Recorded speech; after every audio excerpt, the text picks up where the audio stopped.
Halo semua, saya sering mendengar Muslim klaim bahwa Muhammad, semoga Allah bersolawat dan memberikan salam kepadanya, adalah nabi yang mirip seperti Musa.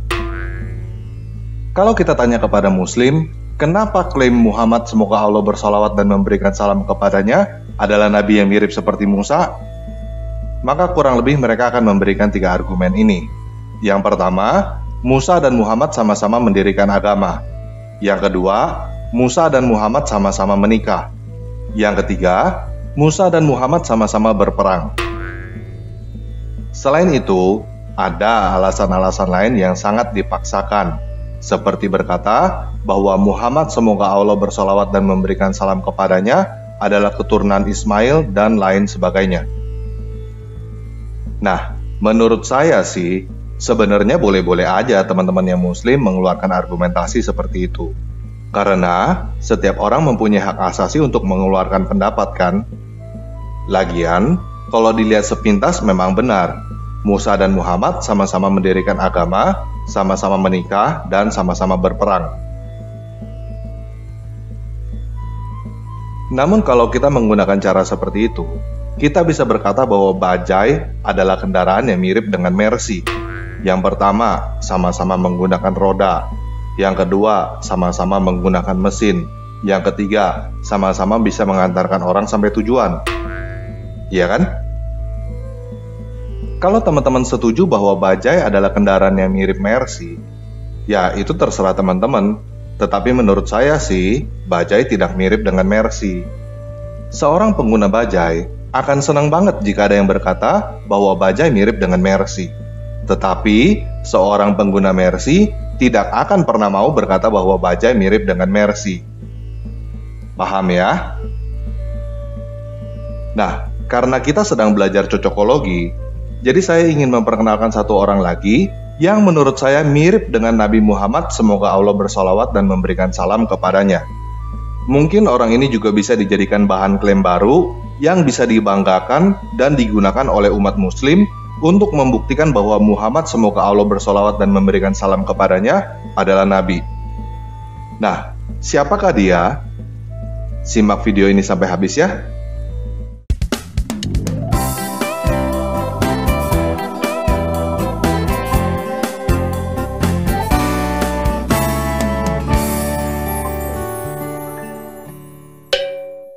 Nah, pada tahun 1959 di Houston, Texas, ada seorang perempuan yang berusia 14 tahun yang bernama Bonnie Sue Clark yang melahirkan seorang anak lelaki bernama Vernon Wayne Howell dari seorang lelaki bernama Bobby Wayne Howell. Sebelum Vernon lahir, Bobby pergi dengan perempuan lain dan meninggalkan Bonnie. Ketika Vernon berusia 4 tahun, Bonnie menjadi pecandu alkohol, pergi dengan lelaki lain, dan meninggalkan anaknya itu kepada neneknya. Lalu Vernon dikembalikan kepada Bonnie ketika berusia 7 tahun setelah Bonnie menikah dengan lelaki lain. Vernon tumbuh menjadi anak yang merasa kesepian dan terbuang. Dia menderita disleksia sehingga mempunyai masalah dalam membaca, menulis, dan belajar. Maksudnya, kalau dia disuruh baca, mungkin dia akan menjawab bahwa dia tidak bisa membaca. Dia dimasukkan ke dalam kelas berkebutuhan khusus dan akhirnya berhenti sekolah ketika di sekolah tingkat menengah. Ketika Vernon berusia 19 tahun, dia sudah mulai berhubungan badan dengan perempuan berusia 15 tahun dan membuat perempuan itu hamil. Kemudian, dia mengaku bertobat dan menjadi Kristen di Gereja Baptis Selatan. Lalu, dia pindah ke gereja ibunya, Gereja Advent Hari ke-7. Di dalam gereja itu, Vernon tergila-gila dengan anak perempuan si pendeta. Dia merasa mendapatkan wahyu dari Tuhan, lalu dia mendekati pendeta itu. Dia berkata bahwa Tuhan menyuruh dia menikahi anak perempuan pendeta itu. Kemudian pendeta itu mengusir dia, namun dia tetap mengejar anak perempuan pendeta itu, sehingga akhirnya dia dikeluarkan dari jemaat. Pada tahun 1981, Vernon pindah ke Waco, Texas, dan bergabung dengan sekte Ranting Daud di tempat yang disebut Pusat Gunung Karmel.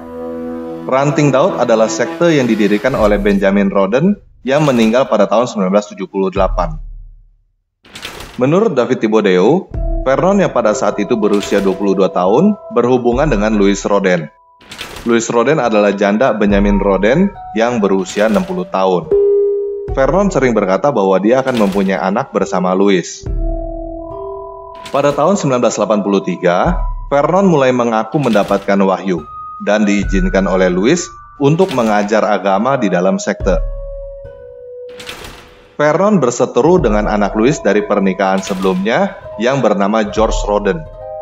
George mengusir Vernon dengan todongan senjata, sehingga Vernon bersama 25 orang pengikutnya hijrah ke daerah Palestina, Texas, sekitar 140 km dari Waco. Mereka hidup dalam keadaan sulit di bus dan tenda. Namun pada saat itu, Vernon berhasil menarik pengikut baru dari California, Inggris, Israel, dan Australia. Pada saat itu, dia juga pergi ke Israel dan mengaku mendapatkan wahyu bahwa dia dipilih sebagai Cyrus di zaman modern. Dia merasa diperintah Tuhan untuk membangun kerajaan dan akan mati martir di Waco, Texas. Setelah Louis meninggal pada tahun 1986, George Roden mendapatkan warisan properti dan terjadi perebutan kepemimpinan sekte antara Vernon dan George. Pada tahun 1987, George menggali mayat dari kuburan untuk menantang Vernon adu kuasa kenabian dengan membangkitkan orang mati. Kemudian, Vernon bersama 7 sahabatnya menggerebek pusat Gunung Karmel dengan membawa senjata beserta amunisi, lalu terjadi baku tembak dengan George.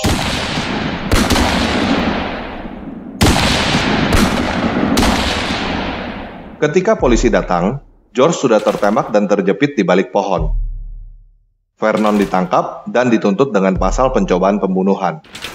Vernon menjelaskan bahwa apa yang dia lakukan adalah untuk mendapatkan mayat itu sebagai barang bukti untuk menuntut George melakukan penggalian kubur ilegal. Akhirnya, Vernon dan pengikutnya dibebaskan. Pada tahun 1989, George membunuh Wyman Dale Adair, yang menurut George disuruh oleh Vernon untuk membunuh dia. Kemudian George dinyatakan gila dan masuk rumah sakit jiwa. Karena George tidak bisa bayar hutang pajak ribuan dolar atas properti pusat Gunung Karmel, Vernon mengumpulkan dana dan mengambil alih properti itu. Pada tahun 1990, Vernon Wayne Howell mengganti nama secara resmi menjadi David Kores. Nama David diambil dari nama Daud, Raja Israel yang ada di dalam Alkitab. Dan nama Kores diambil dari nama Cyrus Agung, Raja Persia yang mengizinkan bangsa Israel balik ke Yudea setelah pembuangan Babel. Jadi, dengan mengambil nama David Kores, dia menyatakan diri sebagai nabi. David Kores mengambil istri yang bernama Rachel Jones. Kemudian dia dituduh terlibat di dalam beberapa insiden kekerasan fisik dan seksual terhadap anak-anak di dalam pusat Gunung Karmel. Di antaranya terhadap Michelle Jones yang merupakan adik Rachel Jones. Namun tuduhan itu tidak terbukti karena David Kores pintar menutupinya dengan berbagai hal. Salah satunya dengan David Thibault yang ditunjuk sebagai suami Michelle Jones. Semua tuduhan itu berasal dari orang luar yang tidak suka dengan David Kores dan mantan pengikutnya. Pada tanggal 28 Februari 1993, Biro Alkohol, Tembakau, dan Senjata Amerika atau ATF datang untuk melakukan penangkapan atas tuduhan kekerasan seksual dan senjata ilegal. Terjadi perlawanan,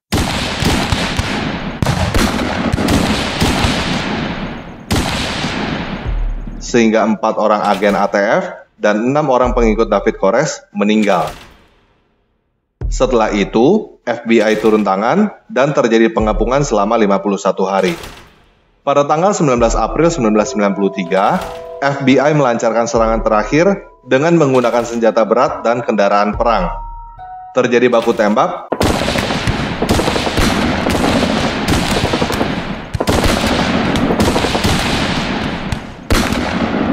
dan akhirnya 76 orang pengikut David Kores meninggal, termasuk David Kores sendiri.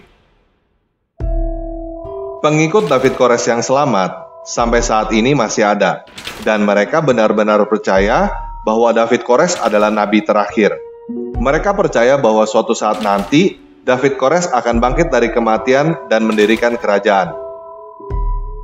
Jadi, David Kores adalah pendiri agama baru dengan dia sendiri sebagai nabinya. Nabi David Kores punya banyak istri, di antaranya anak di bawah umur dan bekas istri teman baiknya sendiri. Selain itu, Nabi David Kores juga berperang. Nah, bagaimana menurut teman-teman? Bukankah Nabi Muhammad, semoga Allah bersalawat dan memberikan salam kepadanya, adalah seorang nabi yang mirip seperti Nabi David Kores? Menurut saya sih, Nabi Muhammad, semoga Allah bersalawat dan memberikan salam kepadanya, lebih mirip dengan Nabi David Kores daripada mirip dengan Nabi Musa. Apakah ini berarti saya mengakui Muhammad, semoga Allah bersalawat dan memberikan salam kepadanya, sebagai nabi? Begini, menurut saya, setiap orang mempunyai kebebasan beragama dan saya menghormati hal itu. Muhammad, semoga Allah bersalawat dan memberikan salam kepadanya, adalah nabi bagi umat Islam. Seperti David Kores adalah nabi bagi para pengikutnya. Tetapi mereka berdua bukan nabi saya. Dan menurut saya, mereka berdua tidak mirip seperti Musa. Oke, sekian video kali ini. Yesus Kristus penguasa saya, mengasihi kamu.